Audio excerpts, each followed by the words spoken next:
चंदनाचे हात पाय ही चंदन,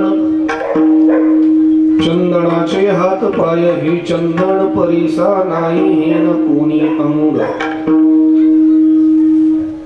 दीपा नाही पाठी पोटी अंधकार, सर्वांगी साखर अवधी गोड। चंदनाचे हात पाय ही चंदन, परिसा नाही हेन कोणी अंग। तुका म्हणे तैसा सज्जनापासून पाहता अवगुण मिळेची ना। चंदनाचे हात पाय ही चंदन, परिसा नाही हेन कोणी अंग।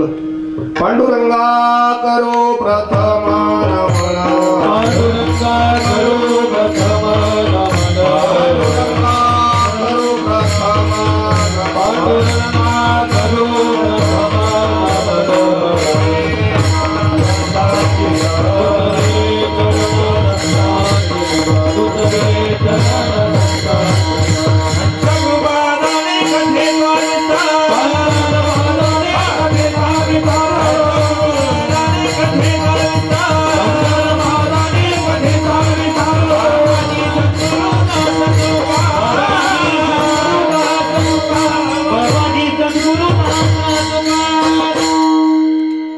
पांडुरंगा करो प्रथम नमन दुसरे चरणा। संतांची या त्यांच्या कृपादाने कथेचा विस्तारू बाबाजी सद्गुरु दास तुका। यदक्षरम मनाखे आनंदम मज केवलम, श्रीमन्निवृत्तीनाथे तिख्यातं दैवत महाश्रेत। चंदनाचे हात पाय ही चंदन, परिसा नाही हेन कोणी अंग। विठ्ठला विठ्ठला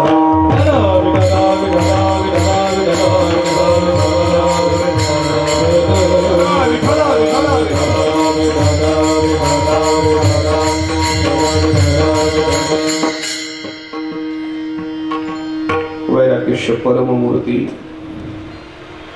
संत श्रेष्ठ जगद्गुरु तुकोबाराय महाराज यांचा अत्यंत महत्वाचा अतिशय प्रासादिक 3 चरणाचा संत जीवनातलं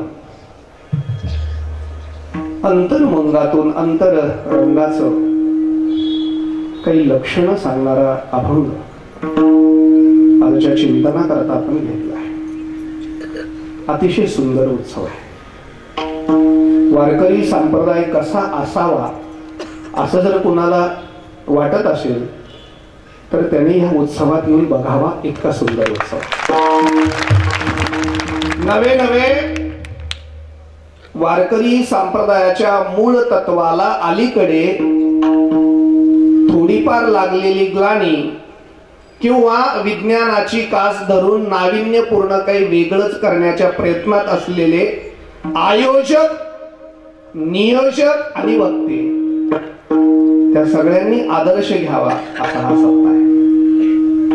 वारकरी तत्वाच्या विचारात काय श्री संत मेळा कीर्तन सप्ताह तथा सद्भावना दिन दीप उत्सव 16 आपला सुधागड पाली परिसर वारकरी संप्रदायातील काही प्रमुख दिग्गज अधिकारी महात्मे यांच्या मेळविली मांदी वैष्णवांची या संत युक्तीला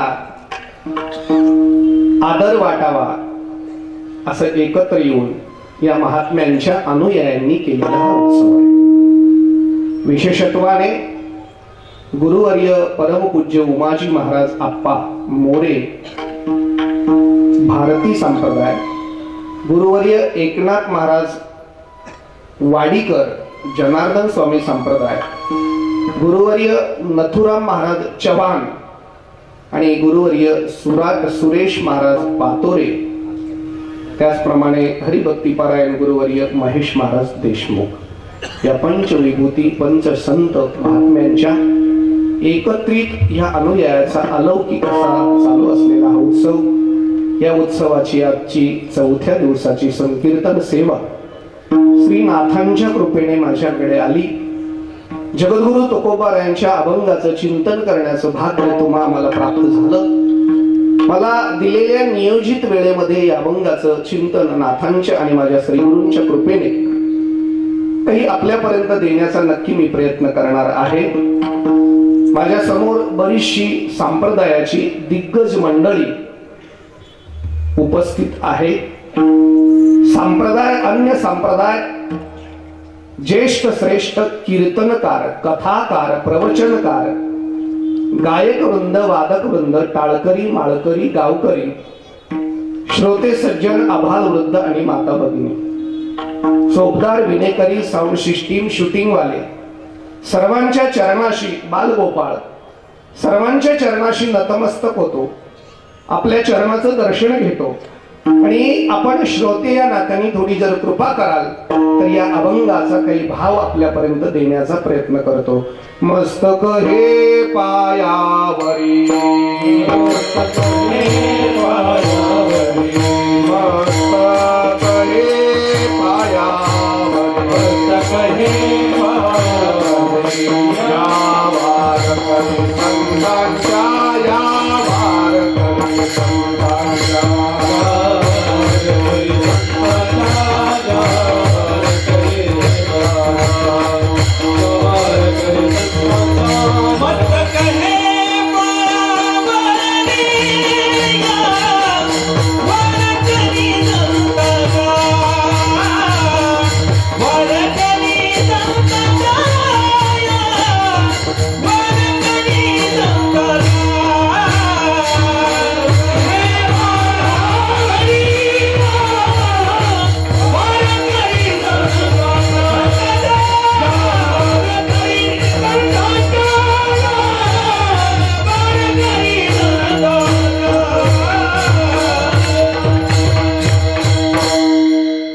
मस्तक हे पायावरी, या वारकरी संतांच्या,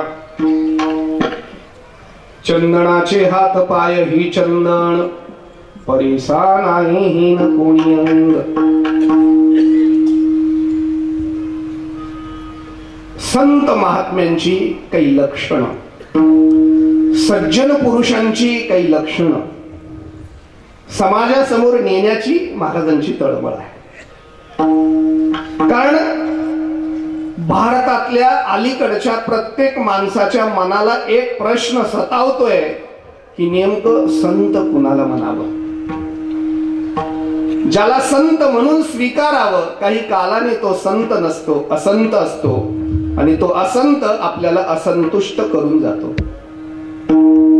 आणि म्हणून मानवी जीवन परमार्थाच्या दृष्टीने समर्पित करण्याकरता योग्य आदर्श व्यक्तिमत्व परमार्थातलं आपल्या जीवनात यावं आणि त्यांच्या मार्गदर्शनाने आपल्या परमार्थाची वाटचाल यथेच्छ पद्धतीने व्हावी, याकरिता संत जीवन आपल्या जीवनाशी जोडण्याकरता त्या संत महात्म्यांची योग्य ती लक्षणं आपल्याला श्रुत असणं अत्यंत गरजेचं आहे. माझं काय मत आहे, वारकरी गाण्याची लक्षणं श्रोत्यांना माहीत असावी तेव्हा वारकरी गायक कळतो. पखवाजाची लक्षणं श्रोत्यांना माहीत असावी तेव्हा पखवाज वादक कळतो. आणि वारकरी कीर्तनाची लक्षणं श्रोत्यांना माहीत असावी तेव्हा वारकरी कीर्तन कळतं. जर आम्हाला ही लक्षणच माहीत नसली तर दुर्दैवाने आम्ही काय करतो, नको त्याला कीर्तनकार म्हणून स्वीकारतो आणि दुर्दैवाने नूतन पिढी हीच वारकरी संप्रदायाची भूमिका म्हणून ठाम होतो. याकरिता कीर्तनाची लक्षणं म्हणजे कीर्तनकार, गाण्याची लक्षणं म्हणजे गायक, वादनाची लक्षणं म्हणजे वादक, संतांची लक्षणं म्हणजे संत. सगळ्या फार व्यापक दृष्टीने विचार न करता एक लक्षणाकरता महाराजांनी केंद्रित केलं आहे. तुका म्हणे तैसा सज्जनापासून पाहता अवगुण मिळेची ना, अवगुण पाहता मिळेची ना सज्जनापासून. कुठलाही अवगुण सज्जनाकडे बघायला मिळणार नाही, नवे नवे अवगुण बघायला मिळणार नाही. तोच सज्जन, एकही अवगुण नाही तो सज्जन, तो सज्जन म्हणजे संत. त्याकरिता महाराजांना काही दृष्टांत द्यावी वाटली. कशी आहेत संत? चंदनासारखी. कशी आहेत संत परिसासारखी, कशी आहेत संत दिव्यासारखी, कशी आहेत संत साखरेसारखी, कशी आहेत अवगुण बघायला मिळत नाही. संत जीवन नेमकं काय, संत ह्या विचाराची नेमकी भूमिका काय, म्हणजे संत म्हणून कुणाला स्वीकारायचं. आणि संत जरा थोडं वेगळं बोलतो. चला, पारमार्थिक जीवन जगायचं आहे. आम्ही परमार्थाच्या प्रवाहात आलो आहोत. एकंदरीत काय करायचंय व परमार्थात, माझं असं मत आहे 3 गोष्टी केल्या पाहिजे. एक, परमार्थात आला स्वतः भक्त बनला पाहिजे. भक्त बनण्याकरता भक्ती केली पाहिजे. भक्ती अशी केली पाहिजे की ज्या भक्तीने परमात्मा संतुष्ट झाले पाहिजे. म्हणजे एक भक्त, दुसरी भक्ती आणि तिसरा भगवंत, या 3 गोष्टी सोडल्या तर परमार्थात बाकी काही वेगळं आवडंबर करण्याची आवश्यकता नाही. स्वतःला भक्त म्हणून सिद्ध करायचं, त्याकरता भक्ती करायची. अशी भक्ती करायची की परमात्मा संतुष्ट झाला पाहिजे, झाला परमार्थ. आता ऐका, भक्त जीवन, भक्ती आणि भगवंत या तिघांचं विचारात घेतलं तर माझ्या दृष्टीने असं वाटतं या विश्वातल्या सगळ्यात मोठ्या बलाढ्य शक्ती आहेत. या विश्वाच्या कानाकोपऱ्यामध्ये अनेक शक्ती असतील, पण ह्या 3 शक्तीपेक्षा विश्वात बलाढ्य, बलवान, व्यापक अशी शक्ती नाही. एक भक्त नावाची शक्ती आहे, दुसरी भक्ती नावाची शक्ती आहे, तिसरी भगवंत नावाची शक्ती आहे. विठ्ठल विठ्ठल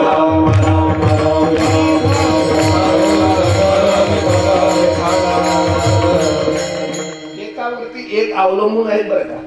आता ऐका, समजा भक्तच नाही तर भक्ती येईल का? भक्ती नसेल तर परमात्मा कधीही अवताराला येणार नाही. म्हणजे भक्तावर भक्ती अवलंबून आहे. भक्ती स्वतंत्र प्रगट होऊ शकत नाही ना. तिला प्रगट होण्याकरता भक्ताच्या अधीन जावं लागेल, भक्ताद्वारा प्रगट व्हावे लागेल आणि मग परमात्म्याला ती जाऊन मिळेल. मग भक्तच नाही, भक्ती नाही, भक्तीच नाही, कधीही देव अवताराला येणार नाही. जसं तुकोबाराचा एक भक्तीच्या दृष्टीने एक दृष्टांत आहे. एका विना एक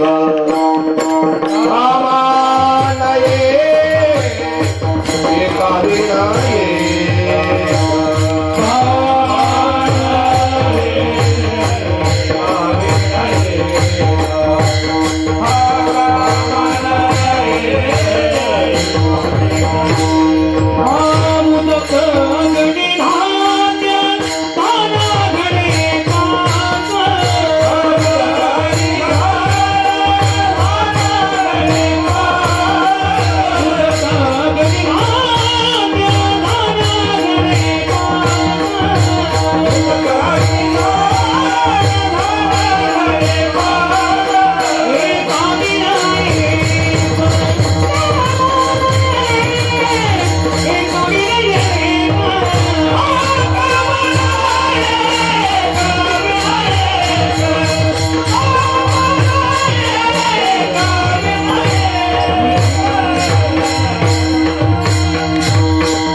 धान्य झाल्या घडे पाप एका विना एक कामा नये देहाच्या निरसने पावी जे या ठाया माझी ऐशी काया जव नव्हे. उदक अग्नी धान्य, पाणी अग्नी आणि धान्य तिघं मिळून स्वयंपाक होतो. त्याच्यातलं एक नसेल तर दोघं काहीच कामाचे नाही. तसं भक्त, भक्ती आणि भगवंत म्हणून परमार्थ परिपूर्ण होतो. आता भक्त कुणाला म्हणायचं आज माझा तो विषय नाही. मी त्याच्यामध्ये गुंतण्याची माझी इच्छाही नाही. मला वेगळं पुढे जायचं. भक्त कुणाला म्हणायचं, अनेक भक्ताच्या व्याख्या करणं शक्य आहे, तर आपल्यालाही माहिती आहे. आता तो विषय नाही म्हणून मी त्याचा विस्तार करत नाही. पण सर्वसाधारणतः एक व्याख्या सांगतो की भक्त कुणाला म्हणायचं, ज्यांनी आपल्या जीवनामध्ये परमात्म्याची योग्य ती उपासना केली, ज्यांच्या उपासनेने परमात्मा संतुष्ट झाले आणि परमात्मा त्याच्या अधीन झाले आणि परमात्म्याच्या भक्ती सुखाच्या आनंदामध्ये ज्याचं जीवन तल्लीन आहे तो भक्त आहे. वेगळं काही सांगायची आवश्यकता नाही ना. म्हणजे हे जमतंय ना सगळं. माझं चालू झालं पण म्हणजे जमून घ्यावा. हो, परमात्म्याची कृपा प्राप्त आणि स्व आनंदामध्ये परमात्म सुखाच्या आनंदामध्ये स्वतःचं जीवन तल्लीन आहे. एक कंसातलं वाक्य बोलतो, स्वतःच्या आनंदामध्ये तल्लीन आहे, त्याला शेजाऱ्याची सुद्धा खंत नाही, तो भक्त आहे. थोडासा चिमटा काढला बरं का मी भक्ताला, कारण मला पुढे जायचं. परमात्मा भेटलाय, भक्ती सुखाचा आनंद उपभोगतोय, मस्तीमध्ये जीवन जगतोय, पण शेजाऱ्याची सुद्धा खंत करत नाही, त्याला भक्त म्हणावं. आता ऐका, परमात्म्याची कृपा प्राप्त झाल्यानंतर स्वतःच्या आनंदाची खंत न करता समाजाची ज्यांना तळमळ आणि खंत आहे असा एक वर्ग समाजात आहे, त्याचंच नाव संत आहे. विठ्ठला विठ्ठला.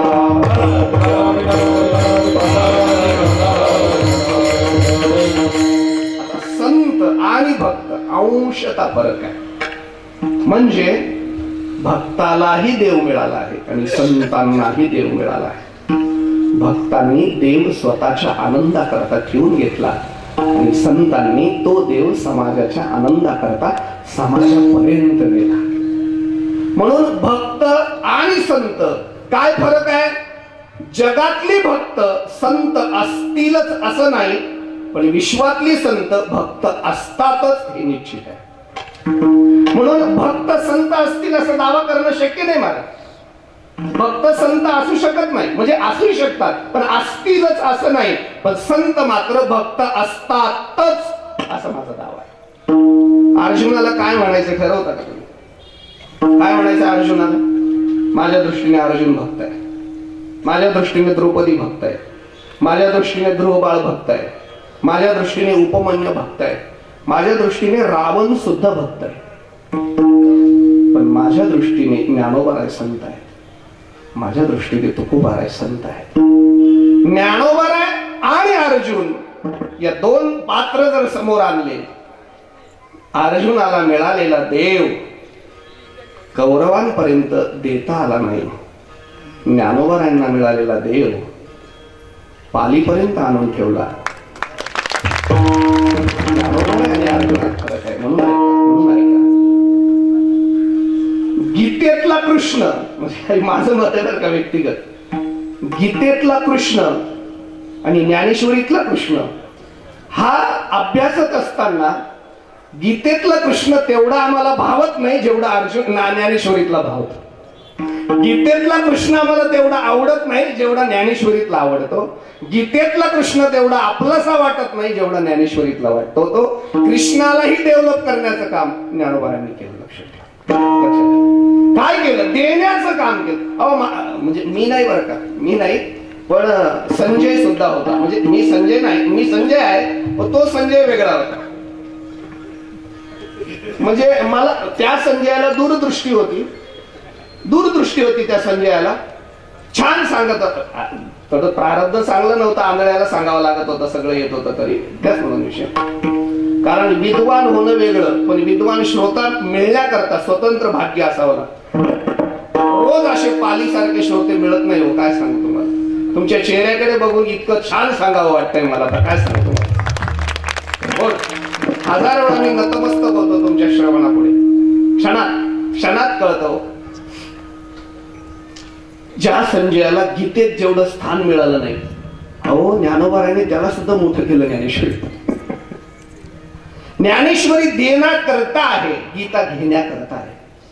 आणि देणं याचंच नाव परमार्थ आहे. तुम्ही काही म्हणा, परमार्थ करायचं आहे ना, देता आलं तर तो परमार्थ. परमार्थात देताच आलं पाहिजे, तोच परमार्थ होऊ शकतो. ज्ञानेश्वरी पाठ करणं हा अभ्यासाचा विषय आहे, परमार्थाचा नाही. गाथा पाठ करणं हा अभ्यासाचा विषय, परमार्थाचा नाही. कीर्तन करणं हा सुद्धा परमार्थाचा विषय होऊ शकत नाही. वारी करणं हा सुद्धा परमार्थाचा विषय होऊ शकत नाही. भजन करणं हा सुद्धा परमार्थाचा विषय होऊ शकत नाही. मी काही गांजा पिऊन आलो नाही, मी जबाबदारीने बोलतो. ज्ञानेश्वरी मुखद्गत आहे तरी तो पारमार्थिक आहे असं मला म्हणणं शक्य नाही. का नाही? आता ऐका माझं काय मत आहे.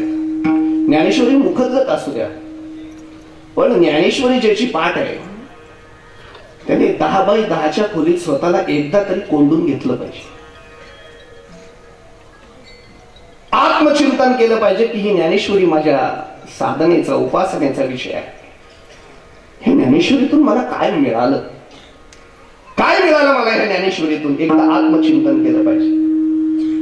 त्याचा स्वतः आनंद घेतला पाहिजे आणि तो ज्ञानेश्वरीचा मिळालेला आनंद स्वतः घेऊन दरवाजा उडून बाहेर पडलं पाहिजे आणि शेजारच्या 10 लोकांना तोच आनंद दिला पाहिजे. तेव्हा तो पारमार्थिक झाला असं माझं मत आहे. जोपर्यंत त्याला देणं जमत नाही तोपर्यंत पारमार्थिक म्हणणं शक्य नाही. ही ज्ञानेश्वरी देता आली पाहिजे, गाथा देता आला पाहिजे, विचार देता आले पाहिजे. वारकरी संप्रदायाने देण्याचं काम केलं महाराज. सेवितो हारस वाटितो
महत्वाचे बर का.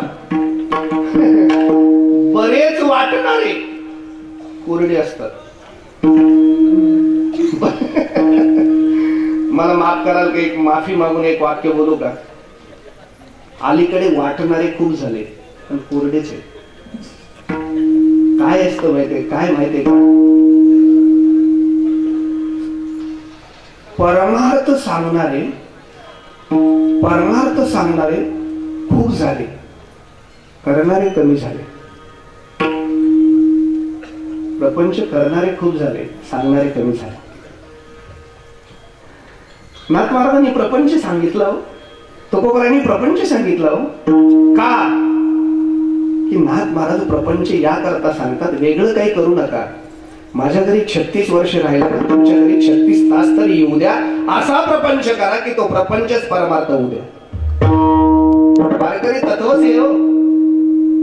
वारकरी तत्व देणं हे अहो मला सांगा, ज्ञानोबारायांनी विचारलं, ज्ञानोबारायांना निवृत्तीदादांनी विचारलं, तुम्ही बसलात गीतेवरती बोलतात, काय भावना काय तुमच्या, तुम्ही काय देऊ शकता समाजाला, या ज्ञानेश्वरीच्या माध्यमातून समाजाचं काय हित जोपासणार, म्हणजे नेमकं काय देणार तुम्ही ज्ञानेश्वरी.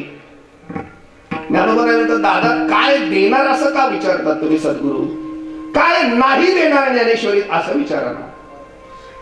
आणि ज्ञानोबारायांनी, माझं तसं मत आहे बघ, काय माझं व्यक्तिगत मत आहे, ज्ञानोबारायांनीच फक्त एक क्रांती केली आणि या महाराष्ट्राला, नवे नवे विश्वाला एक कन्यादान केलं. ज्ञानोबारायांची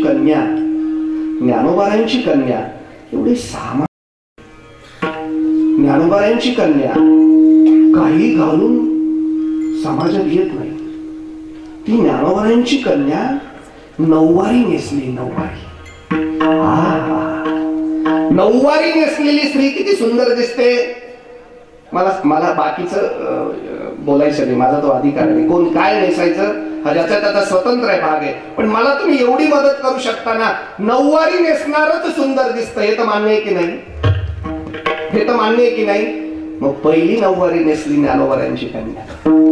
नवरसे भरवी सागरू, करवी उचित रत्नाचे आदरू, भावार्थाचे गिरीवरू निपजवी माये. आता बघा तिच्याकडे, त्या कन्येकडे बघा ना. साहित्य सोनियाच्या खाणी, उघडी देशीची औक्षणी, विवेक वेलीची लावणी, उदे सैन संवाद फळ निधाणे, प्रमेयाची उद्याने, लावी म्हणे गहने निरंतर. रागवली मग, चिडली मग पाखंडाचे तर कुठे मोठी भागवता वाटे पुत्रगाचे दृष्टी सावजे फेरी श्रीकृष्ण गुणे माते श्रोते राणे विश्वेश्रुते श्रवणाची ए मराठीची नगरे ब्रह्मविद्येचा काय दिलं पाहिजे? असं काय दिलं पाहिजे? काय दिलं पाहिजे सांग. प्रगट दुय्य बोले विश्व ब्रह्मची केले, संस्कृतीची गाठी उघडून ज्ञानदृष्टी केली शे. हिंदी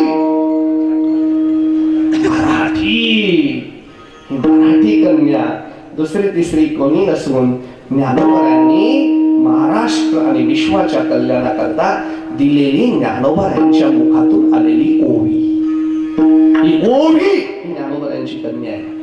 मग ती अमृत अनुभवाची असो, ज्ञानेश्वरीची असो, चांगदेव 65ची असो, तर मग हरिपाठाची असो, वेगवेगळ्या अधिकाराला तिने देण्याचं काम केलं. आणि म्हणून देणारे संत असतात. जय जय वो शुद्धे उदारे प्रसिद्धे अनवरत आनंदे वर्षतीये. अर्धी ओवी इकडे घ्या ना, अर्धी इकडे घ्या. ऐका. जय जय वो शुद्धे उदारे प्रसिद्धे हे स्वरूप प्रगट करते, आणि आनंदे वर्षतीये हे कर्तृत्व प्रगट करते. संत शुद्ध आहेत, उदार आहेत, प्रसिद्ध आहेत. संत शुद्ध आहेत, उदार आहेत, प्रसिद्ध आहेत. प्रसिद्धीच्या बाबतीत उदार आहेत आणि औदार्याच्या बाबतीत प्रसिद्ध. काय प्रसिद्ध आहेत? आनंदे वर्षतीये. देण्याचं काम संतांनी. काय देण्याचं काम केलं? दुःख आनंद देण्याचं काम. हे आनंद देणारे संत भौतिक जीवन वेगळं जगतात, साधक जीवन वेगळं जगतात, सिद्ध जीवन वेगळं जगतात. भौतिक परिचय वेगळा असतो, साधक परिचय वेगळा असतो आणि सिद्ध परिचय वेगळा असतो. भौतिक लक्षण संतांची वेगळी, साधक लक्षण वेगळी आणि सिद्ध लक्षण वेगळी. भौतिक लक्षण प्रापंचिकाला कळतात, साधक लक्षण नाही का अत्यंत तीव्र तळमळीने साधना करणाऱ्याला कळतात. सिद्ध लक्षण सिद्ध महात्म्यालाच कळतात. कारण संत भौतिक. आता मला सांगा ना, बरे झाले देवा निघाले दिवाळी, हा भौतिक परिचय नाही. बाई मेली मुक्त झालं, भौतिकच परिचय की नाही महाराज? बायको मेलीन गाथ्यात लिहिली. का लिहिली? या करता लिहिली, माझी मेली मी मोकळा झालो, दिवाळा निघालं माझं बरं झालं, तुमचं असं व्हावं आणि तुमचंही बरं व्हावं हीच भावना आहे. म्हणजे असं होऊ नये. पण माझं एक मत आहे, जोपर्यंत प्रापंचिक जीवन अनिश्चित होत नाही तोपर्यंत परमार्थात निश्चिती येत नाही. परमार्थ निश्चित होण्याकरता थोडं तरी प्रपंच अनिश्चित व्हावा, कमीत कमी सुनेने तरी शिव्या द्याव्या. असं जर काय वाटतं तुम्हाला? पारमार्थिक समृद्धी येत असेल तर प्रपंचाचं काय विचार करतात? साधक दशा सुद्धा तशीच आहे. साधक दशमीचं चिंतन त्यांना एक सांगू का, ते सिद्धच आहे तो, पण तरी साधना करतात की आम्ही करावी म्हणून. ते सिद्ध आहेत तरी साधना करतात आम्ही करावी म्हणून. हो, ते सिद्ध आहेत तरी प्रपंच करतात आम्ही करावा म्हणून. पण कसा करावा त्याचा आदर्श घ्यावा म्हणून. म्हणजे क्षमा मागून बोलतो, क्षमा मागून. मला एकाने एकदम मूर्ख सारखा प्रश्न विचारला. लोक कशीही भेटतात. ते म्हणले महाराज वैराग्य मूर्ती होती तुमची तुकोबार आहे. म्हटले हो. मग ते म्हणले एक बायको त्यांची मेली, दुसरी कशाला केली? मी त्याला उत्तर दिलं महाराज वैराग्य मूर्ती नव्हतेच. ते म्हणले बरं घ्या काळी. म्हटलं कशाला काळी? एक मेली दुसरी केली. मी म्हटलं महाराज वैराग्य मूर्ती नव्हते, मग महाराज म्हणजे प्रत्यक्ष वैराग्य होते. त्यांनी दुसरी पत्नी का केली? मी म्हटलं त्यांनी याकरिता केली, जर दुर्दैवाने प्रारब्धाने पहिली मेली तर पुन्हा दुसरी केली तरी चालेल, पण परावी नारी रुक्मिणी समान हे तत्व वारकरी म्हणून विसरू नको, हे आदर्श घेण्याकरता केली. साधना का केली? आमच्या जीवनामध्ये तीव्रता निर्माण व्हावी, आम्ही साधना करावी त्याकरता केली. आणि सिद्ध अवस्थेचा परिचय का दिला? आम्ही व्यवस्थेत जगणारे माणसं कधीतरी अवस्थेत जावे आणि त्या अवस्थेत अंतर्मुख होऊन सिद्ध व्हावं. क्षमा करा बरं का, प्रसिद्ध झालं नाही तरी चालेल, पण माणसाने सिद्ध व्हावं. अलीकडे आमची हावभाव प्रसिद्धीसाठी आहे, सिद्धीसाठी नाही. काही माणसं प्रसिद्ध असतात, सिद्ध नसतात. काही सिद्ध असतात, प्रसिद्ध नसतात. जगातला एक साधू असा आहे, सिद्धही आहेत प्रसिद्ध आहेत, ते म्हणजे सद्गुरू निवृत्तीनाथ आहेत. श्रीमंत निवृत्तीनाथेती ख्यातम. ख्यातम म्हणजे ख्यात नाम, म्हणजे प्रसिद्ध. ऐशी चराचर कीर्ती. प्रसिद्ध आहेत ना महाराज, प्रसिद्ध आहेत ना महाराज. हा, पण सिद्धाच्या बाबतीत यद अक्षर आहेत, त्यांना क्षर नाही का? जन्मातीत आहेत, त्यांना जन्म मरण नाही. सिद्ध आणि प्रसिद्ध हे साधूच असतात. आणि म्हणून प्रसिद्धीत अडकलेल्या माणसाला सिद्ध साधू कळत नसणार. बाह्य अंग वेगळं असतं आणि अंतरंग वेगळं असतं. बाह्य अंग माईक दृष्टीने बघायचं असतं, अंतरंग मात्र स्वरूपाच्या दृष्टीने चिंतनात घ्यावं लागतं. म्हणून संत अभ्यासत असताना अजून ऐका, त्यांची लक्षण अभ्यासत असताना महिम्याचं पण अभ्यास करा, स्वरूपाचाही अभ्यास करा, कार्य प्रणालीचा म्हणजे अवतार प्रयोजनाचा अभ्यास करा, अंतरंग लक्षणांचा अभ्यास करा, बाह्यरंग लक्षणांचा अभ्यास करा. तसं तसं संत कळत जातो. आता मला सांगा, महिमाच माहित नसेल तर माणसं कळत नाही. काय वाटतं तुम्हाला? बऱ्याच वेळा युट्यूब वरून महिमा कळत नाही. लक्षात ठेवा, युट्यूब वरचा एखादा शॉर्ट ऐकून एखाद्याला कीर्तन देणं, त्याचा महिमा डोक्याला मारून गेलं, तो महिमा कळत नाही. महिमा कळण्याकरता माणसाच्या जवळ जावं लागतं, तपासून बघावं लागतं. एकदम असा महिमा अहो काय 2 मिनिट. पौषवारी होती, निवृत्तीदादांची मोठी यात्रा असते. संस्थांची जबाबदारी, आता 19-20 तारखेला या तुम्ही सगळ्यांनी वारीला या. हो, प्रदक्षिणा, ब्रह्मगिरी सगळंच आहे. एक घडलेली अर्ध्या मिनिट महिमा सांगतोय मी. रात्री पूजा झाली, म्हणजे दशमीला रात्री 2 वाजेपर्यंत पूजा असते. समाधीला अभिषेक असतो, भजनाच्या गजरात असतो. ती झाल्यानंतर 5 वाजता सरकारी पूजा असते. एखादे मंत्री महोदय त्या पूजेला येतात. म्हणून विश्वस्त मंडळाला साधारणतः ती जबाबदारी असते, रात्रभर जागा असतो. सरकारी पूजा झालेली होती आणि सकाळी 6 वाजले होते, सगळे गेलेले. आणि ते एकादशीचं नियोजन करता आम्ही बसलोय. एक वारकरी फाटक्या कपड्याचा, मळक्या धोत्राचा त्या पोलिसांची उज्जत घालत होता, मध्ये येण्याचा प्रयत्न करत होता. पोलिस त्याला टाटत होते. मी खिडकीतून बघितलं, मला दया आली. त्या वारकऱ्याला मध्ये घ्यायला बोलवलं. त्या वारकऱ्याला मध्ये घेतलं आणि आमच्या माणसाला सांगितलं, त्या म्हातारा माणूस त्या दर्शनाला सोडू. तो म्हातारा म्हणजे दर्शनाचं नंतर होईल, मला आधी तुम्हाला भेटायचं. कोण आहेत अध्यक्ष? मी यांनी सांगितलं, महाराज आहेत. बसलो तो. म्हणजे तुम्ही छान निवृत्तीदादांचं मंदिर बांधतायत, छान काम चालू आहे. म्हटलं आनंद आहे बाबा, मला काहीतरी देणगी द्यावीशी वाटते. मी म्हटलं देणगी द्या, बाहेर पुस्तकं पडले. तुम्हाला वाटलं 10 रुपये, 21 रुपये, 51 रुपये, 100 रुपये, फार तुम्हाला जे वाटेल तशी फाड आणि दर्शनी करा. तो म्हातारा म्हणले, तिथं कुठं फाडायला जाऊ, पुस्तक इथं बोलवा मग फाडेल. मी म्हटलं म्हाताऱ्या, होतो काय चिडचिड होते कधी कधी, महाराज सगळा व्याप असतो. म्हटलं म्हाताऱ्या, तुला मध्ये दर्शनासाठी घेतलं, तू आता मला शिकव, जा, मला वेळ नाही. म्हटलं जा दर्शन कर, तिकडे देणगी बा. ते म्हटलं नाही मला इथंच फाडायची. आमचा एक माणूस म्हणजे जाऊ द्या महाराज, नका रागू, थांबा मी पुस्तक आणतो. ते परत पुस्तक गेलं, लिहायला म्हटलं किती लिहायची, 51 करू का 101 करू, आता भाटकं वारकरी. म्हणजे थांबा. त्याने आतल्या कोपरीच्या खिशात हात घातला, 1 लाख रुपयाचं बंडल माझ्या टेबलावर ठेवलं. 1 लाख रुपयाची देणगी फाडायची. मी उभाच राहिलो. ते म्हणले, माझ्या जीवनातली कमाई आहे, मी मेलो तर मुलं खातील, पण मुलांनी खाण्यापेक्षा जर निवृत्तीनाथांच्या जीर्णोद्धाराला लागले तर तर माझाही कुठेतरी जीर्णोद्धार होईल म्हणून 1 लाख रुपये देतोय. मी म्हटलं बाबा तुम्ही कुठे उतरले, संस्थांची रूम देऊ का तुम्हाला? हे दुपारचं फराळ केल्याशिवाय जायचं नाही बरं का तुम्ही. हे बाबांचं फराळाचं बघा रे, बाबांना गादी टाका, तिकडे लावा, फॅन लावून द्या. कधी कधी मी वसवस करत होतो पण लाख रुपये टेबलावर ठेवलं नाही का. कसं संत कळण्याकरता महिमा. हो आलिंगन घडे आलिंगन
घडे आलिंगन घडे मोक्ष सायुज्यता जोडे ऐसा संतांचा. तीर्थे पर्वकार अवघे पायापे सकळ ऐसा संतांचा महिमा. तुका म्हणे देवा त्यांची केली पावे सेवा ऐसा संतांचा. धन्य धन्य निवृत्ती देवा काय महिमा कळलं पाहिजे महिमा. म्हणून एक माझं वाक्य ऐका. सामान्य माणसाला संतांचा महिमा कळत नाही, त्याकरता संतांनी संतांचा महिमा सांगावा लागतो. माफ करा मला, माफ करा. सौभाग्यवती असेल तर दुसऱ्याकडून कुंकू लावायची गरज नाही. स्वतःच हातात करंडा घ्यायचा आणि स्वतःच्या बोटाने आरशाने मोठा लावून घ्यायचा, तो दोष नाही. तसा संतांनी संतांचा महिमा मांडायचा, समाजाला कळण्याकरता दोष नाही. महिमा कळावा, जसा महिमा कळावा तसं स्वरूपी कळावं. महाराज काय असतं, संतांची स्वरूप स्थिती आणि संतांची कर्तृत्व स्थिती भिन्न आहे. महाराज कर्तृत्व स्थिती सामान्य माणसाला कळते, स्वरूप स्थिती असामान्याला कळते. कर्तृत्व सगळ्यांना कळतं. आम्ही एक सांगू का, मला माफ करा, रेडा बोलवला म्हणून लोक आळंदीला जातात. बोला काय म्हणायचे तुम्हाला? हीच भावना आहे लोकांची. भिंत चालवली म्हणून नाही, माझ्या माऊलीने जर भिंत चालवली नसती, रेडा बोलवला नसता तर महाराष्ट्रातले किती रेडे गेले असते मलाही माहित नाही. किती लोकांना ज्ञानोबारांचं स्वरूप कळलं. अहो रेडा बोलवायला ज्ञानोबा आले होते का? भिंती चालवायला आले होते का ज्ञानोबा? रेडा बोलवणं, भिंती चालवणे ही सामान्य लीला आहे त्यांच्यासाठी. करीला ते काय नव्हे महाराज, परिपाय बीज शुद्ध. पण अंतरंग स्वरूप स्थिती ज्ञानोबारांची काय आहे तिथपर्यंत पोहोचण्याकरता आपल्याला तिथपर्यंत जावं लागतं, नाही का? तुका म्हणे अंगी व्हावे ते आपण, तरीच महिमान येईल करू. खासदार झाला की सगळे खासदार म्हणून ओळखतात, पण कसा झाला हे सगळ्यांना कळत नसतं. कर्तृत्व स्थिती सगळेजण पाहतात, पण स्वरूप स्थिती सगळ्यांना कळत नाही. मग सांगावे लागते. संतांचं स्वरूप सामान्य नाही महाराज. देवते संत, देवते संत, देवते संत, देवते संत, देवते संत,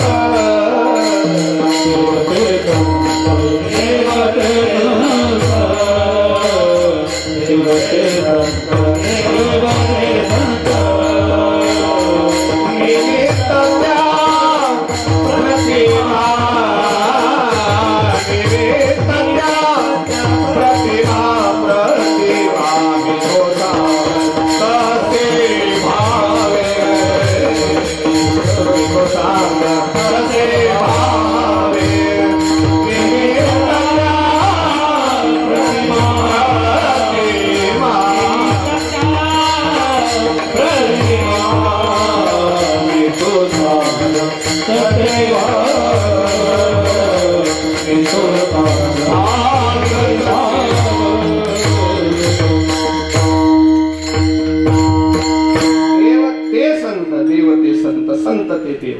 फरक नाही ना महाराज स्वरूपाच्या बाबतीत, नाही का? माझा विठोबाचा कैसा प्रेम भाव, आपणची देव होय आपणची गुरु होय. अवतार पांडुरंग, नाव ठेविले ज्ञानी, देवते संत. अवतार प्रयोजनाचं चिंतन करावं लागतं. वेगवेगळे काय असतं, माणसाला प्रयोजन कळलं पाहिजे. जर ते प्रयोजन कळलं नाही, हे बघा तुम्हाला सांगतो, प्रयोजन शुद्ध असलं तरी कळावं आणि प्रयोजन अशुद्ध असलं तरी कळावं. शुद्ध प्रयोजन असेल तर त्याचा फायदा करून घेता येतं आणि अशुद्ध प्रयोजन असेल तर आपल्याला सावध होता. म्हणून समोरच्याचं प्रयोजन कळलं पाहिजे. बरं, समोरच्याचं प्रयोजन कळलं पाहिजे. कीर्तनाचं म्हणजे कीर्तनाचं प्रयोजन श्रोत्यांना कळलं पाहिजे. मग कीर्तनाचा आनंद घेता येतो. प्रयोजन कळलं पाहिजे. अवतार तुम्हा कारण प्रयोजनच आहे ना महाराज. मोक्ष पद तुच्छ केली या कारणे आम्हा जन्म घेणे योगायोगी विट्याशी सुख नव्या भक्ती रस पुढता पुढते असं सेवावे. प्रयोजनच आहे ना महाराज, नाही का? प्रयोजन कळलं पाहिजे. आणि अंतरंग लक्षण बाह्यरंग लक्षण कळले पाहिजे. अंतरंगातली लक्षणं कळता आली पाहिजे. नाही प्रतिज्ञा मात्रेन वस्तुसिद्धी लक्षण प्रमाणाभ्यम वस्तुसिद्धी लक्षण आणि वस्तुसिद्ध. लक्षणच माहित नाही. समजा मी आधी सुरुवातीला प्रस्तावनेत बोलून घेऊ, लक्षणच माहित नाही, काय कळेल सांगा ना. लक्षण तर कळले पाहिजे की नाही. शहरातलं एक जोडपं, शहरातलं मुंबईतलं, सुट्ट्या लागल्या संक्रांतीच्या म्हणून गावाकडे आलं. लागून सुट्ट्या होत्या, एक 8 दिवसाच्या सुट्ट्या मॅच झाल्या. गावात आलं, 27 आलं होतं युगाला. आता ते आलं, त्याचे पोरही आले, दोघं पोरं पती पत्नी आपल्या गावातल्या घरात जुन्या घरात राहू लागले. आता शहरातली पोरं खेड्यात आली, त्यांना करमत नव्हतं. शहरातला आनंद वेगळा, खेड्यातला आनंद वेगळा. खेड्यातलं शहरातल्याला आवडत नाही, शहरातलं खेड्यातल्याला आवडत नाही. त्या पोरांना बोर व्हायचं, टीव्ही बघायला लाईट नसायची. म्हणून ती शहरातला तो मुलगा गल्लीतल्या पोरात टाइमपास म्हणून खेळायला जाऊ लागला. खेळायला आता खेड्यातली पोरं काय खेळतात, सहज खेळले तर हे बघा लेकरं हरिपाठ खेळतात, आहे की नाही? सहज खेळले तरी खेळातला आनंद आहे. शहरातल्या पोराला जमत नाही. खेड्यातलं पोरग, शहरातलं एक पोरग 10-20 पोरं खेळायचे गल्लीत आपले काहीतरी. आता या शहरातल्या पोराला जमायचं नाही, मग ते मध्येच काहीतरी करायचं. पोरं चिडायची, बोलताही नाही. एक दिवशी तर काहीतरी वेगळंच केलं त्याने. एक पोरग चिडलं त्याच्यावर खेड्यातलं, त्याला म्हणले गाढव आहे का तू? आता त्याने आयुष्यात गाढव शब्द ऐकलेला. तो त्या पोरालाच म्हणतो गाढव म्हणजे काय. बाकी सगळे पोरं बोलले गाढव म्हणजे काहीच नाही, तू म्हणजेच गाढव. त्या लेकराला काहीच कळत नाही. ते घरी पळत गेलं, आईकडे गेलं. हे आई, आता अडचण त्याची काय झाली, त्याच्या आईचं आणि त्याच्या बाबांचं 2 मिनिटापूर्वी खडाजंग भांडण झालेलं होतं. होता ना, एवढं भांडण झालेलं होतं. आई एवढी गरम झालेली होती, तापलेल्या तव्यासारखी होती, चिडलेली होती, घोड्यात बसलेली होती. आणि हे त्या टेन्शन मध्ये गेलं. तिला आईला आई, हे आई, गाढव कोणाला म्हणतात? गाढव नेमकं कोण असतं? ती रागात म्हणते तुझ्या बाप. गोंधळून गेलो, त्याला काहीच कळत नाही. शेवटी बापाकडे पळत गेलं. बापही घोड्यात बसलेलं होतं. म्हणजे बाबा काय, गल्लीतली मुलं मला गाढव म्हणतात, माझी आई तुम्हाला गाढव म्हणते, नेमकं तुम्ही का मी गाढव? बाप म्हणतो मी गाढव नाहीये, पण एकदा गाढवपणा केला काय तुझ्या आईशी लग्न. मग तो जास्त पेटलं. आई धावत आली, त्याला जवळ घेतलं, भेटू न देता त्या पोराला जवळ घेतलं. लेकराला सांगितलं हे असं नसतं, आपण चौपाटीवर फिरायला जातो, घोडं पाहिलंय तू, घोड्यावर बसलाय की नाही, ते घोडं असतं. तसंच गाढव असतं, पण फरक असतो. घोडं स्वच्छ असतं, गाढव गावंढळ असतं. घोड्याची केस अत्यंत मुलायम असतात, गाढवाची केस कशी तरी असतात. घोडं कुठेही बसत नाही, कुठेही लोळत नाही. गाढव कुठेही लोळतं आणि उचलून आणावं लागतं. गाढव असतं. घोडं छान छान माऊलीच्या सोहळ्यात चालतं. घोडं छान माऊलीच्या सोहळ्यात चालतं. गाढव कधी सोहळ्याला येत नसतं. अशी ती बाई, मी नाही बरं, ती बाई म्हटली त्या पोराला. गोड आवाज असतो, फार गोडादो असतो, अत्यंत गोड गात असतो, गोड असतो. कायमच बेसूर ओरड सगळे फरक करून सांगितले. त्याच्या लक्षात आलं. काही दिवसांनी मुंबईला गेला, त्याला घोडं दिसलं आणि समोर गाढव दिसलं. सगळी लक्षणं बघितली, घोड्याची घोड्याला लावली, गाढवाची गाढवाला लावली आणि त्याने सांगितलं बरोबर हे घोडं आणि हे कशावर. आईने सांगितलेल्या लक्षणाचा अभ्यास केला. गाढवाची लक्षणं गाढवाला लावली, घोड्याची लक्षणं घोड्याला लावली. चुकूनही गाढवाची लक्षणं घोड्याला लागू नये, चुकून गाढवाला घोडं म्हणू नये. तुकोबारांची तळमळ आहे. त्याकरता सज्जनांची लक्षणं आपल्याला कळावी, संत महात्म्यांची आपल्याला लक्षणं कळावी. म्हणून एक अत्यंत महत्वाचं लक्षण महाराज अभंगाच्या शेवटच्या चरणात मांडलं.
सज्जनापासून पाहता अवगुण मिळेची ना.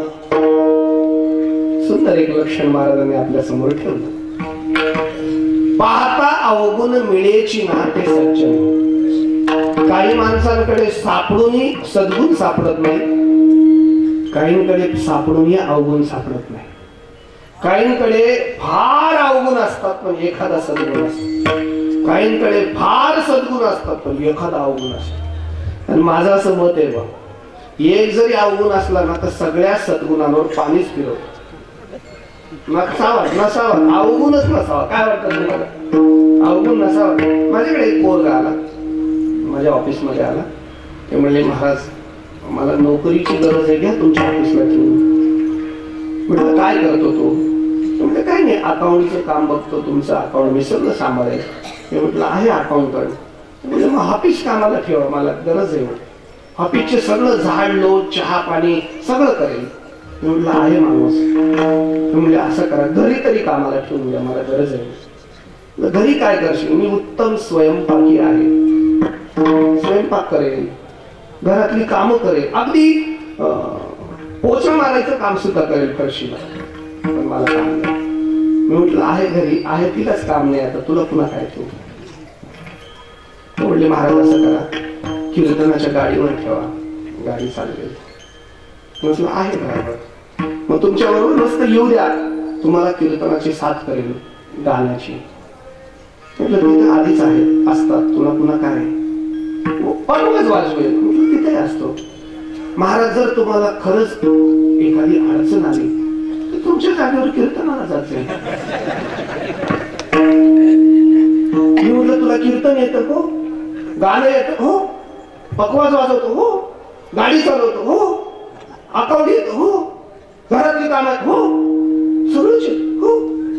म्हटलं देव आहे का तू? नाही. मग एखादा तर काही येत नसेल की नाही, थोडा तर दूर सगळं एवढे गुण आहेत का तुझ्यात? म्हणजे एक थोडासा दुर्गुण आहे, तिकडे लक्ष नका देऊ, फक्त मला काम आहे. काय दुर्गुण आहे? काय नाही, थोडं खोटं बोलायची सवय. बरं सांगा, म्हणजे एक खोटं बोलणं सगळ्या गुणांवर पाणी फिरवलं की नाही? मला अवगुणाचे हाती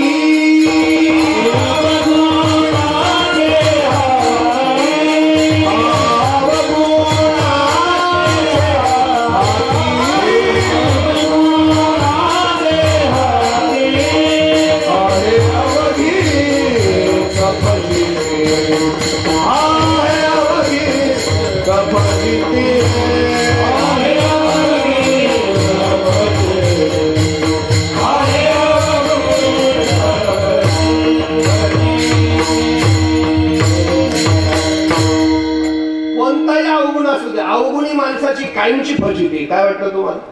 अवगुण नसावा माणसाकडे. बरं जाऊ द्या, वेळेचं भान ठेवून मला पुढे जायचंय.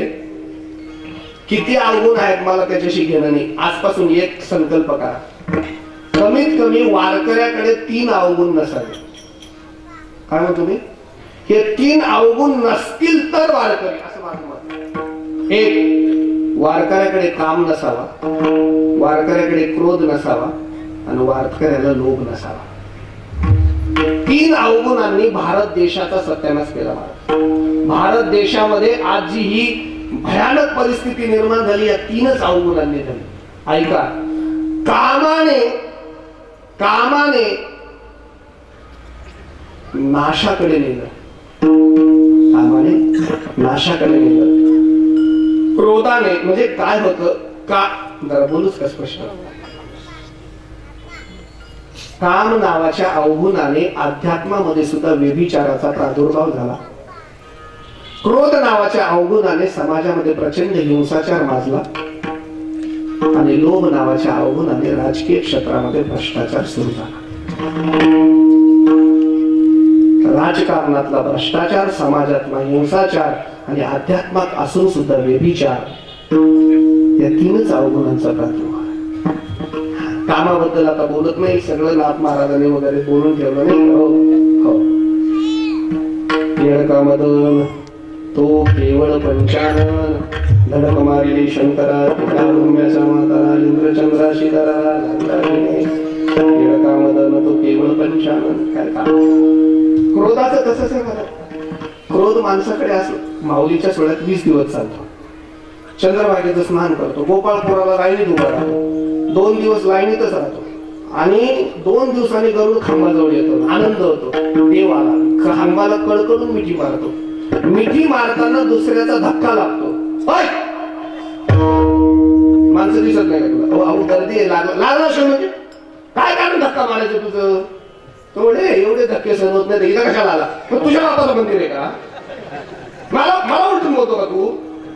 अरे अरे काय आलं? अरे ती जी लागली त्यांची दोघांची बाहेर आल्यावरच म्हटलं, बाहेर निघून आले. मग म्हटलं अरे देव बघायचाच राहिला. एवढ्याशा क्रोधाने 20 दिवसाची वारी घातली.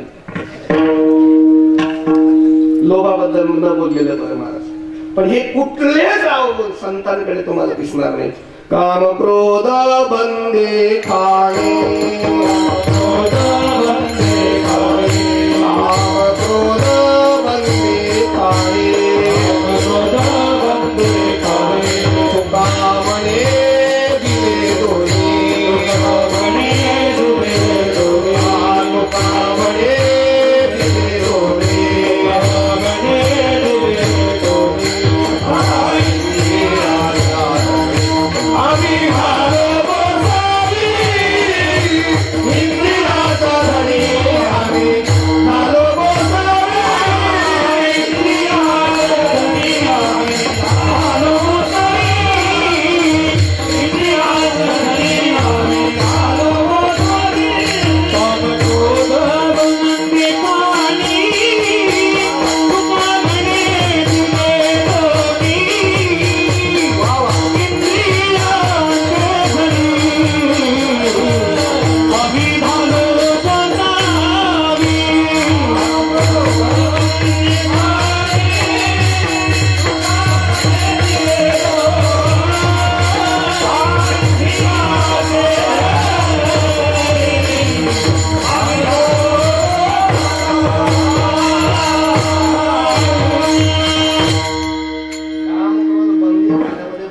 ठेवून दिले संतांकडे.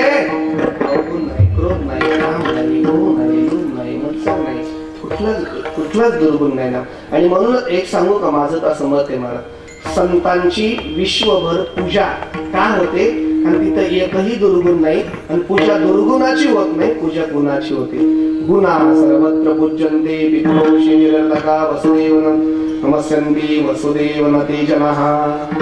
गुणा सर्वत्र पूज्यन्ते, गुणा सगळीकडे गुणांचीच पूजा होते, अवगुणाची होत नाही. संत म्हणजे गुणांचे मूर्तिमंत पुतळे आहेत. संतांचा कोणता कोणता गुण घ्यावा, संतांचा कोणता कोणता गुण वर्णावा, संतांचा कोणता कोणता गुण जीवनात उतरावा. मी म्हणतो सगळेच गुण उतरा. काय कमी आहे संतांच्या गुणात? काही शेतकरी होते, शेतकरी अभ्यास करता करता थकले, त्यांना संतांचे गुण कळत नव्हते. एक दिवशी बिहूला गेले, जगद्गुरु तुकोबारांची भेट घेतली. तुकोबारांनी सांगितलं, महाराज आम्हाला संतांचा एखादा गुण सांगा, म्हणजे जेणेकरून आम्हाला संत जाणता येतील. तुकोबारांनी डोक्याला हात लावून घेतला, आता तुम्हाला नेमके कोणते गुण सांगा, आम्हाला कळेल असं सांगा महाराज. महाराजांचं सुद्धा डोकं चालत नाही, काय काय सांगू नेमकं. संत सांगणं गुणातून सांगणं एवढं सोपं आहे. महाराज युगायुगाने सकाळची पूजा करत होते, आणि पूजा करता करता देवासाठी महाराज चंदन घासत होते. देवासाठी चंदन महाराज उघडत होते. त्या चंदनाला घासता घासता घासता घासता या लोकांच्या प्रश्नाकडे महाराजांचे एकाग्रता झाले. महाराजांच्या लक्षात आले, तुका म्हणे गुणा चंदनाचे अंगी, कैसे तुम्ही जरी, कैसे तुम्ही जरी.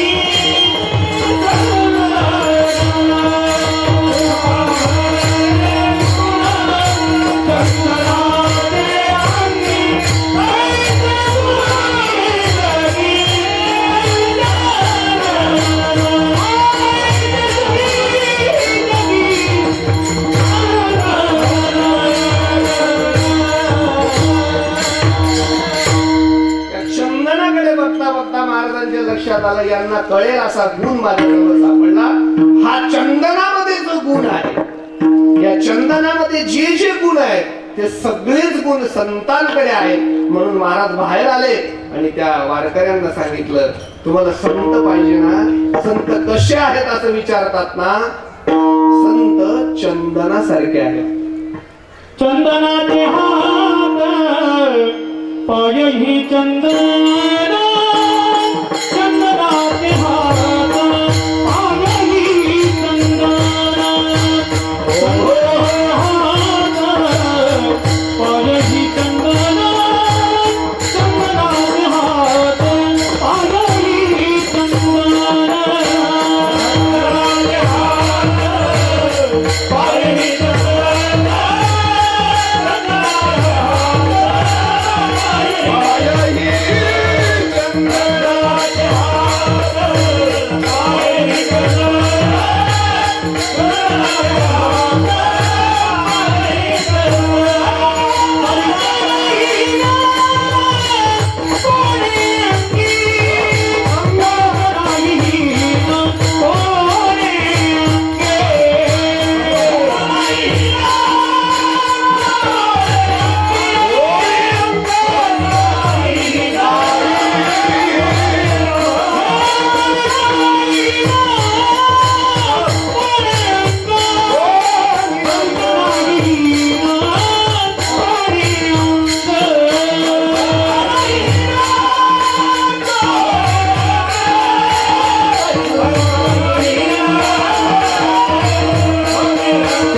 मंडळीसाठी टाळीवाला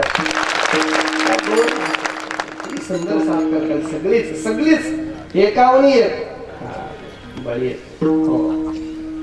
म्हणजे ते नुसते बळी नाही, काही कीर्तनकाराचाच बळी घेतात, हे असले बळी.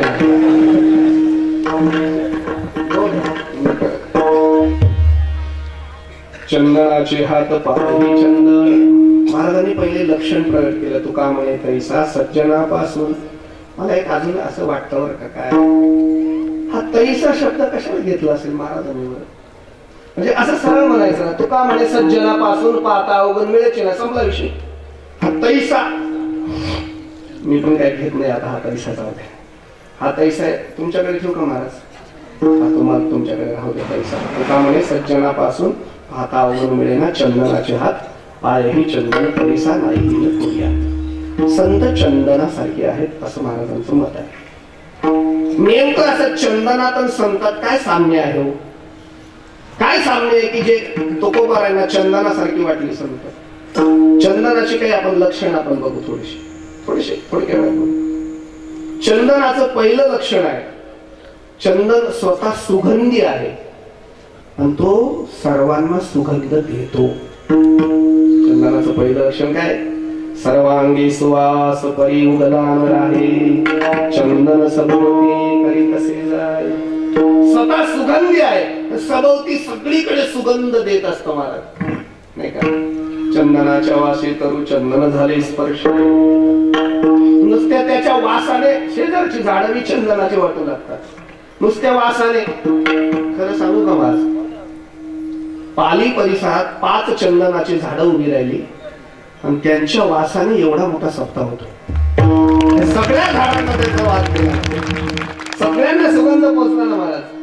हाच तर मुख्य चंदनाचा गुण आहे की स्वतः सुगंध आणि तो सुगंध देत राहणं हा चंदनाचा गुण आहे. थोडस अजून बोलतो जाऊ. मला असं वाटतं झाडं 3 प्रकारची असतात, झाडं 3 प्रकारची असतात, माणसं ही 3 प्रकारची असतात. ऐका, काही झाडं सामान्य असतात, काही झाडं काटेरी असतात, काही झाडं कडू असतात. काही माणसं सामान्य असतात, काही माणसं विक्षिप्त काटेरी असतात, काही माणसं प्रचंड कडू असतात. आता आपण चंदनाचं घेऊ. समजा इथं चंदन उभं राहिलं आणि एकदम सामान्य साधं झाड त्याच्या बुडाजवळ आलं. काय होतं माहितीये का, ते चंदन असा विचार करत नाही की हे सामान्य, याची लायकी नाही, हे आतापर्यंत ते चंदन विचार करत नाही. मला पाहे पा जडमुडे चंदन सभवती झाडे, ती सुगंधी होवनी लाकडे, मोल गाडे पावती. चंदन सभोवती झाडे, सुगंधी होवनी लाकडे, मोल गाडे पावती. अहो, चंदनाच्या शेजारचे नाथबाबा म्हणतात सामान्य झाड सुगंधी होतात, चांगल्या किमतीत विकले जातात. म्हणजे त्यांची किंमत कोणामुळे वाढली हो? त्या चंदनामुळे त्यांची किंमत वाढली आणि आमच्या सारख्या सामान्याची किंमत ज्ञानोबराय तुकोबरायांमुळे वाढली. मला सांगा ना, मला रागवू नका माझ्यावर. संजय नाना काय माहिती तुम्हाला? नाशिक जिल्हा इथपर्यंत तुम्ही बोलवलं, माझी लायकी आहे का? पण मी काय असतं माहितीये का? काही नाही, काही नाही. एकदा ज्ञानोबराय तुकोबरायचं नाव घेतलं की ते प्रसिद्धीच्या बाबतीत इतके उदार आहेत की आपलं मोल त्या सामान्य माणसाला देऊ टाकतं. हा, फक्त सामान्य माणसाने हे विसरता कामा नये, हे मोल ज्ञानोबराय तुकोबरायांमुळे माझं नाहीये. माझंच म्हणायला लागलं तर सामान्य सामान्य. अहो, गोदावरीच्या काठावर कुलकर्ण्याचं घर होतं पैठणला. एक पोरग जन्माला आलं, नुसतं सामान्य. अहो, नुसतं हलकट, काहीच नाही येत त्याला. आई कंटाळून गेली, रोज पुरणपोळी मागायचं खायला. आई म्हणजे कुठून आणू, गरिबीची परिस्थिती. उचललं, नाथ महाराजांच्या वाड्यात सोडून आले. म्हणजे बाबा एवढं सांभाळा, एवढा वाडा मोठा राहू द्या. ते म्हणले महाराज पुरणपोळी खायला मिळेल तरच राहील. महाराज म्हणजे बस खायला मिळेल तुला, काय अडचण. रोज पुरणपोळी खायचं. नाथ महाराज म्हणायचं, रोज पुरणपोळी खायचं. नुसतं नाथ महाराज म्हणून. अहो, कृपा आठवली चित्ता, आपली योग्यता, हे असे तयाते प्रशंसिता, लाभ आती पुण्यवंत व्हावे, घेता सज्जनांची नावे. नाव घेता घेता पुण्य वाढलं नुसतं नाथ महाराजांचं. त्याचं सानिध्य वाढलं. एक दिवशी नाथ महाराज रामायणाचं भावार्थ रामायण लिहितायत. लेखणी ठेवली. म्हणले मला आता जलसमाधी घ्यायची, माझा अवतार कार्य संपवायचे. लोक म्हणले संपवा, पण 9च्या आत नका, 9च्या पुढे जाऊ नका. महाराज एवढं रामायण पूर्ण करा, पण कुशल तुम्ही अवतार कार्य. हा, रामायणासाठी मला कशाला थांबवता? कोणीतरी करेल. महाराज कोण करेल? गावबा करेल की वेळ तू नुसतं पुरणपोळ्या खातो झोपतो. बोलवा गावबा. बोलवलं गावबा. आलो महाराज, 4 वाजले. पुरणपोळी 6ला असते. पुरणपोळी मिळेलच. मी का सांगतो ऐक, हे रामायण लिहायचे तुला, मला लिहायचं. लिहितो तुम्ही सांगता ना, लिहितो. लिहिणार हो लिहिणार. ठेवलं मस्तकावर हात. हे असो दिटी जयावरी धळके, हे पद्म करू माथा पारुके, तो जीवची परी तुके महेशीशी. किंवा 18वा अध्याय, ते महावाक्याचे निनावे, गुरुकृपेचे निखावे, माता हात ठेविला नवे, थापटीला जैसा. किंवा तुकोबरांची भाषा, थोरी व सांडिली अपुली पैसे, नेनो सेवू कैशे लोखंडाशे, हात ठेविला मस्तकी, प्रसाद देऊनी केले सुखी. अहो, लिहिलं ना रामायण, काय बघता माझ्याकडे? आणि अजून एकही विद्वान ओळखू शकला नाही गावबाच्या ओव्या कोणत्या, नाथबाबाच्या कोणत्या. सामान्य माणसाला इतकं मोठं करण्याचं काम संत करतात, जसं चंदन करतात. दुसरी अजून एक उपमा. काही माणसं काटेरी, काही माणसं फार काटेरी. बरं, न बोललेलं बरं. त्यांना घेऊन सप्ताह केला तर सप्त्यात खेळ घालतात, सोडून केला तर बाहेरून किडे पाडतात. असं बोलून येतो असतात. म्हणजे इकडं नाही बरं का, नाशिक जिल्ह्याचं सांगतात. तसे काही माणसं भयान काठी देऊ. अहो ऐका ना, स्लीपर माहिती का तुम्हाला? स्लीपर हो, पायातलं स्लीपर फार बेकार बघ. पायात घालतो, आपल्याच पायात राहतो आणि आपल्यावरच मागून शिंदरी उडवतो. आपल्याला कळत नाही, आपल्याच पायात. पण कसली राहू द्या, तसे काही झाड फार काटेरी, काही झाड ज्ञानोबरांची भाषा आहे. आणि गोवी गेलिया जवळी झगटलिया अंग फाळे फळेया तू पोळी बोरांडी जैशे. बोरीचं झाड काटेरी असतं. बोर तर मिळतच नाही, पण जर अंगाला गेलं तर सगळं अंग सोलून काढतं. बरोबर आहे की नाही? सगळं बोरीचं झाड अंग सोलून काढतं. म्हणजे एक बोर काय चांगलं देत नाही. पण असं बोरीचं झाड जरी चंदनाच्या जवळ गेलं नाही का, संतानी सरिता परी चंदन ते बोरी चंदन बोरीला व्यापून टाकतं आणि तिच्यातला काटेरीपणा काढून, दृष्टपणा काढून, विकार काढून तिला गोडपणा देतं. तसे कितीही माणूस विकारी असला, तो विसोबा खेचर जरी असला, रामेश्वर भट्ट जरी असला, तरी संत त्याच्यातली काटे काढून, त्याने काट्याने जरी मारलं, काटे अंगात घालून घेतात, समोरच्याचे काटे शिल्लक ठेवत नाही. आम्ही काटे काढणारी माणसं, पण संत काटे संपवणारी माणसं. जसं चंदन बोरीतला काटा संपून टाकलं, तसे संत किती दृष्ट माणूस असेल तर त्याला सज्जनता प्रदान करतात. म्हणून संत चंदनासारखे. अजून काही झाड कडू असतात. कडू माहितीये? कडू लिंबाचं झाड फार गोड असतं. कडू असतं. कितीही कडू लिंबाचं झाड असू द्या, त्या लिंबाच्या झाडाने चंदनाच्या जवळ उभू द्या.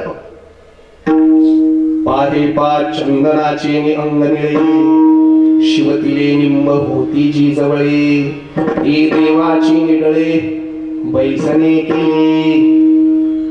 कडुलिंब देवाच्या चंदनाच्या जवळ गेला. अहो लोकांनी देवाचं पाठ केलं, त्याच्यावर देवाला बसवलं. का? चंदन समजून त्यातला कडूपणा निघून गेला. महाराज मला सांगा ना महाराज, नाही का? हो, वाल्ल्या कोळ्या इतका कडू पुन्हा नसणार आहे, पण वाल्ल्या कोळ्यासारखा कडूही नाही का केले रामायण रामायण चंदनाची ताकद. झालं चंदन. अजून एखादा गुण सांगतो, अजून एक गुण सांगतो चंदनाचा. चंदन आहे ना तापलेल्याला शीतलता देत. म्हणून तुम्ही चैत्र वारी जर बघितली तर उटीची वारी म्हणतात त्याला. उटीची वारी नाही का? हो हो, चंदन असा लेप देतात. शीतल आहे चंदन. हो, तापलिया तेला निवगितो कुडी. तुका म्हणे कडे करावे शीतळ ऐशी जातीवर चंदनाचे. किती आवड. त्या प्रल्हादाला उकळत्या तेलात टाकलं, का काही झालं नाही माहितीये का? का काही झालं नाही माहितीये तुम्हाला? काय नाही, प्रल्हाद कपाळाला चंदन लावत होता. ते 52 कशी चंदन होतं. टाकताना असं खाली तोंड झालं आणि कपाळाच्या चंदनाची खिपली तेलात पडली, अख्खं तेल शीतळ झालं. नाही, तेलाला शीतळ चंदन करतं. पण संत सांगू का? त्रिविध तापाची आले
संतांचं नुसतं दर्शन झालं तर जीवनातले त्रिविध ताप निघून जातात. चंदन शीतलता देतं आणि संत त्रिविध तापाची बोळवण करून टाकतात.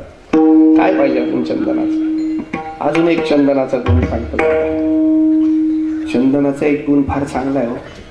ते स्वतः झिजत राहतं आणि दुसऱ्याला सुगंध देत राहतं. तसं संतांचा तोच गुण आहे महाराज, नाही का? जगाच्या कल्याणा संतांच्या होती देह कष्टरीती परोपकारे चंदनाचे हात पायही चंदन परिसा नाहीही न कोणी अंग. खरं म्हणजे 4 वर्गासाठी 4 दृष्टांत दिले बरं का महाराजांनी. सामान्य शेतकऱ्यासाठी चंदनाचा दृष्टांत दिला, व्यापारी वर्गासाठी परिसाचा दृष्टांत दिला, परिसाचा दृष्टांत दिला, महिला वर्गासाठी दिव्याचा दृष्टांत दिला, म्हणजे या लहान बालगोपाळांसाठी साखरेचा दृष्टांत दिला. संत कसे आहेत? चंदनाचे हात पायही चंदन परिसा नाहीही न कोणी अंग.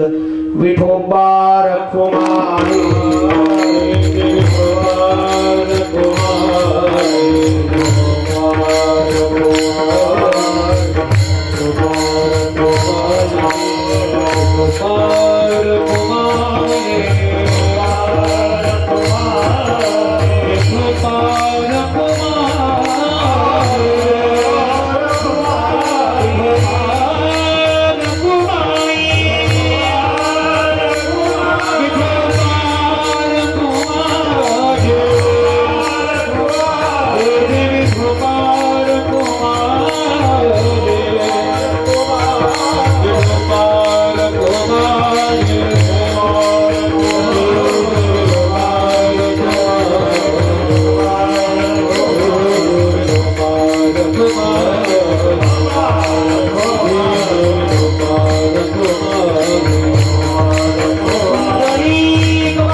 चंदन परिसा नाही न कोणी अंग.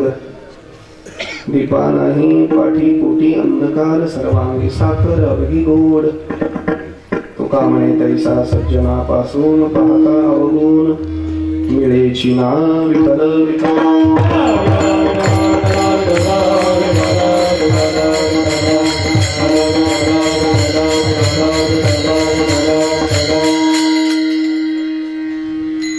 चंदनाची उपमा दिली. ऐका, मी एक 5 मिनिटं बोलणार आहे, मला थोडस अजून समारोपाचं बोलायचं.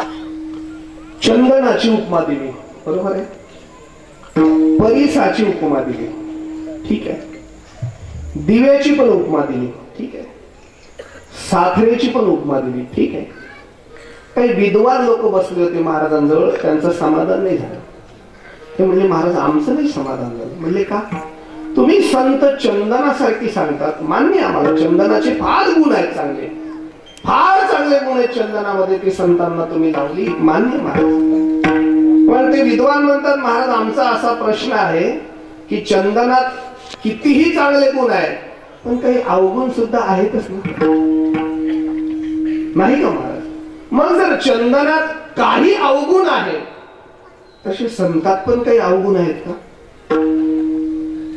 तुम्ही जर चंदनासारखी म्हणतात संतांना, चंदनातले अवगुण संतांकडे लावायची का? जशी चंदनातली गुण संतांना लावली. काय अवगुण आहेत तुम्ही सांगितलेत महाराज अनेक ठिकाणी. चंदनामध्ये पहिला अवगुण सांगतो तुम्हाला. चंदनाचा, चंदनाच्या गावी सर्पाची वस्ती, भोगी तो होती द्वीपांतरी. जिथं चंदनाचं झाड असतं ना तिथं शक्यतो सर्प हा बुडाला असतोच. सर्प वेटोळ घालून चंदनाच्या बुडालाच असतो. सर्प म्हणजे विष आहे, सर्प म्हणजे काळ आहे, सर्प म्हणजे विकृती आहे. म्हणजे अशी विषारी लोक संतांच्या जवळ असतात.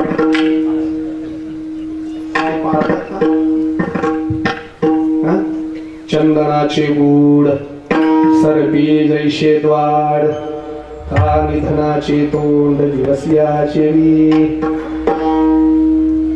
चंदनाचं बूड सर्पाचं बूड दान असतं. धरायचं का महाराज तसं? अजून अजून सांगतो अवगुण सांगतो. चंदन किती मोठे होते त्याला फुल आणि फळच येत नाही. नामदेवांचा अभंग आहे, चंदन फुली फुलला दुर्लभ जी दातारा. त्याला फुल नाही का? बर किती सुगंध देऊ द्या त्याला. चंदनाला म्हणा वेळूच्या झाडाला देऊन टाक,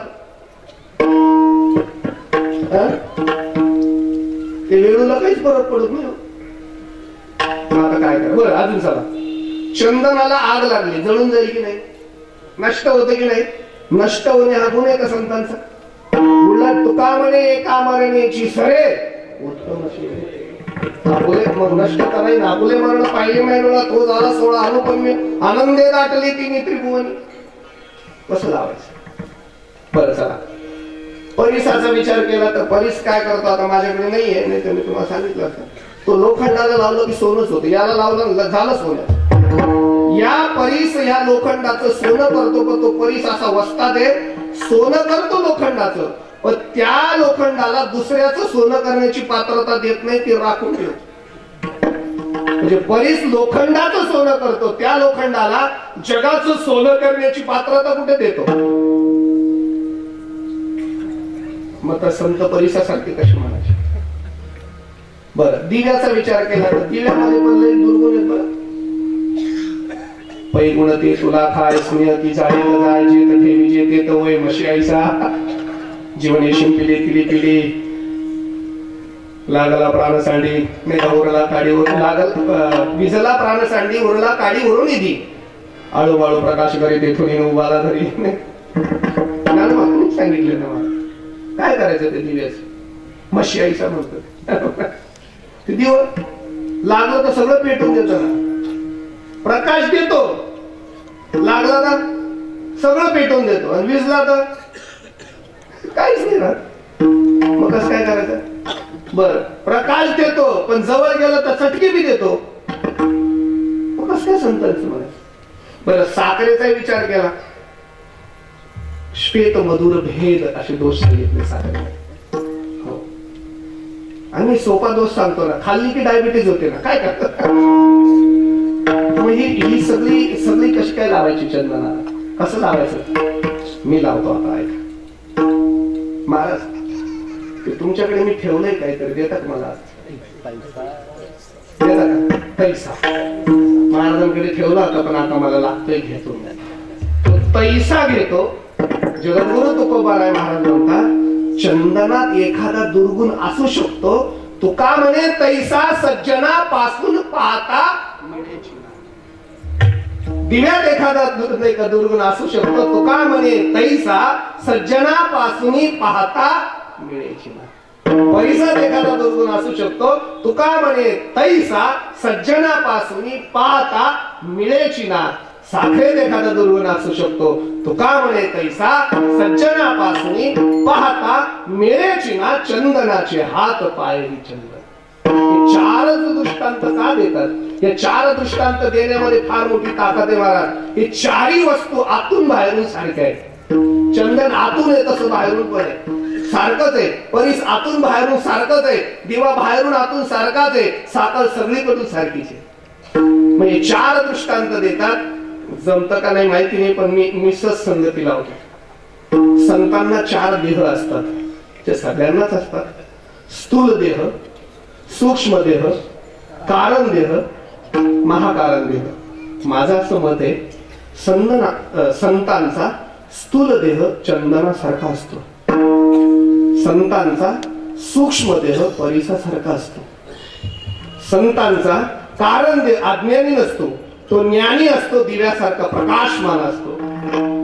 संत महाकारणात असले तर साखरेसारखे सगळेच प्रभुरूप असतात. म्हणून मला वाटतं संत चंदनासारखे असतात, संत परिसासारखे असतात, संत दिव्यासारखे असतात, संत साखरेसारखे असतात. तुका म्हणे कैसा सज्जनापासून पाहता अवगुण मिळेची ना ज्ञानेश्वर.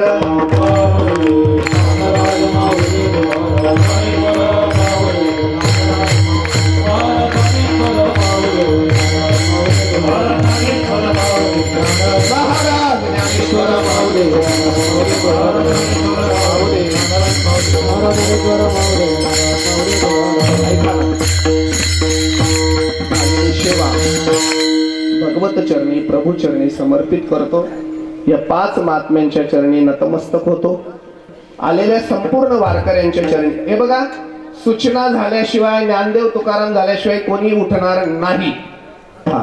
सगळ्यांच्या चरणाचं दर्शन घेतो.